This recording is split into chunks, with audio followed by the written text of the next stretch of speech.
A violência colonial não se limitou às correntes, aos castigos e ao trabalho forçado. Ela encontrou uma forma mais profunda, mais silenciosa e talvez mais duradoura de controle: a conversão. No início, a presença religiosa no Brasil foi apresentada como missão espiritual. Um esforço para salvar almas, para levar a palavra cristã a povos considerados perdidos ou ignorantes.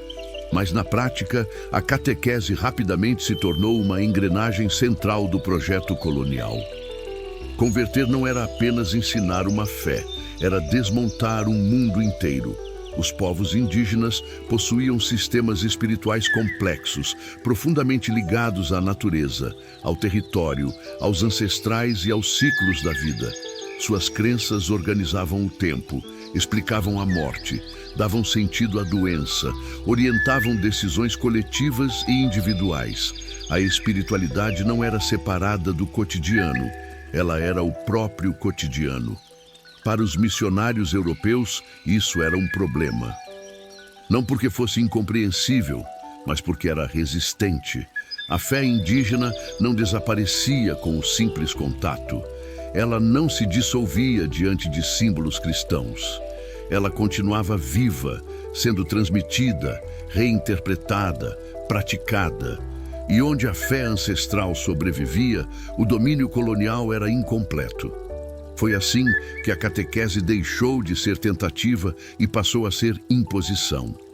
A conversão começou a ser tratada como requisito para a permanência indígena dentro do território colonial. Não se tratava mais de escolha espiritual, mas de submissão política.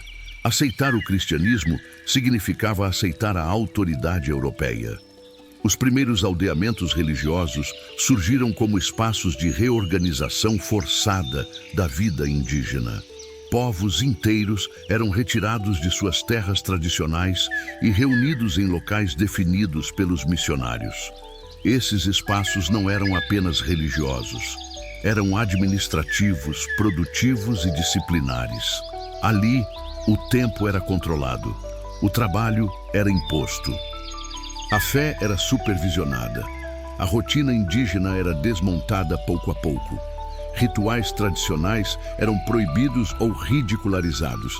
Cânticos ancestrais eram substituídos por orações em outra língua. Objetos sagrados eram destruídos ou confiscados. Líderes espirituais eram desmoralizados, tratados como enganadores ou feiticeiros. O objetivo era claro: quebrar a autoridade espiritual indígena para enfraquecer a resistência coletiva. A conversão forçada não se fazia apenas com palavras. Ela se apoiava na coerção. Indígenas que se recusavam a participar das práticas cristãs eram punidos. Podiam perder acesso a alimentos, sofrer castigos físicos, ser isolados do grupo. Crianças eram separadas de suas famílias para serem educadas dentro da fé cristã desde cedo. A infância tornava-se campo de batalha. Ao controlar as crianças, o sistema colonial tentava garantir que as próximas gerações já nascessem distantes das cosmologias ancestrais. A língua portuguesa começava a substituir línguas indígenas. Novos nomes apagavam identidades anteriores. A memória coletiva era atacada desde a raiz. Para muitos povos, a conversão não significava fé, significava sobrevivência. Aceitar o batismo era muitas vezes a única forma de evitar punições mais severas, de garantir acesso a alimentos, de proteger minimamente a família.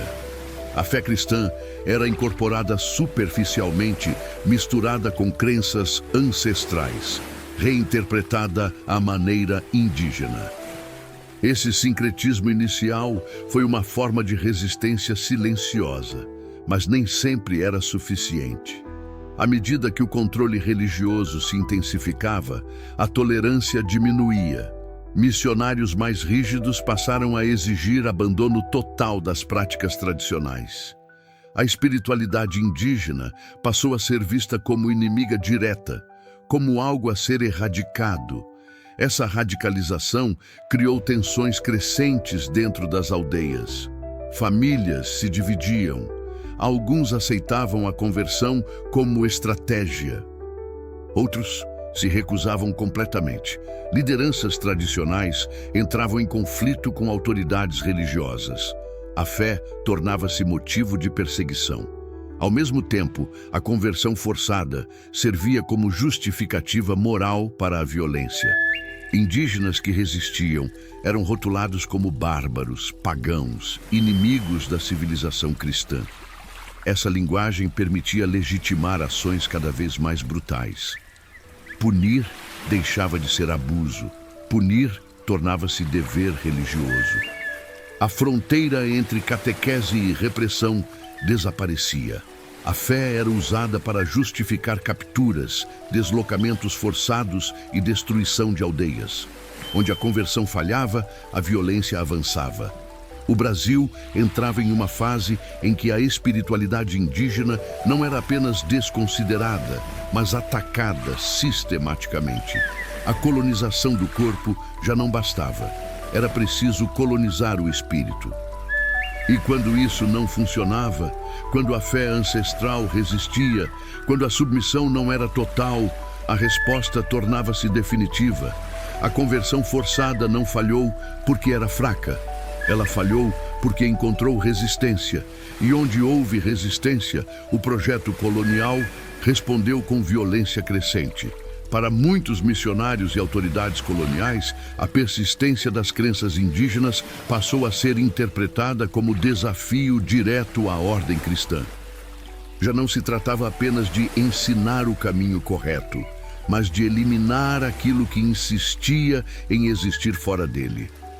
A espiritualidade indígena deixou de ser vista como erro e passou a ser tratada como ameaça. Nesse ponto, a fé deixou definitivamente de ser discurso e tornou-se justificativa. A lógica era simples e perigosa.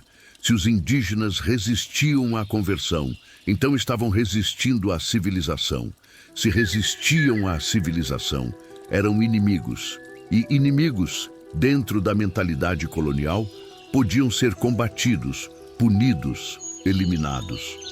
A catequese, que antes funcionava como instrumento de assimilação, começou a operar como filtro.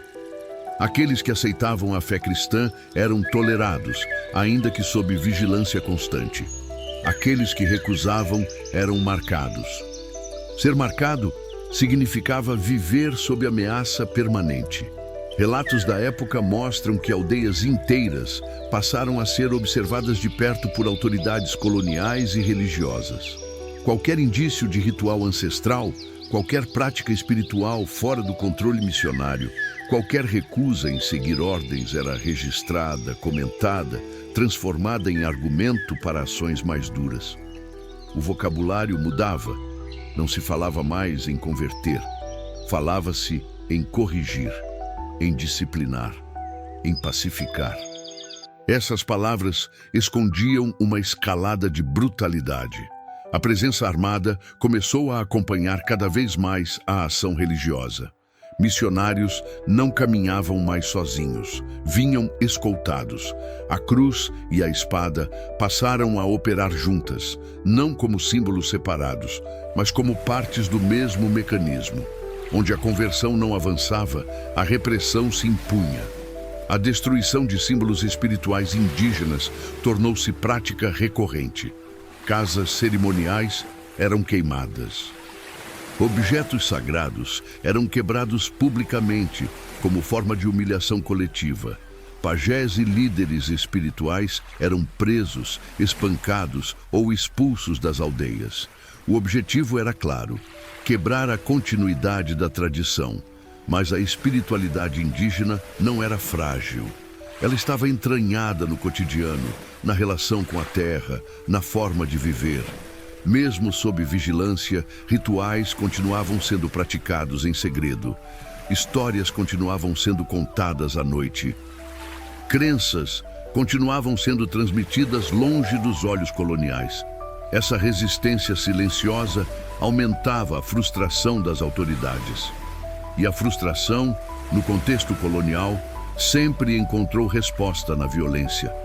A conversão forçada começou a ser acompanhada por punições exemplares. Aldeias inteiras passaram a ser castigadas pelo comportamento de alguns indivíduos. Um ritual escondido, descoberto, era suficiente para justificar ataques. Uma recusa coletiva ao batismo podia resultar em represálias. O castigo deixava de ser individual, tornava-se coletivo.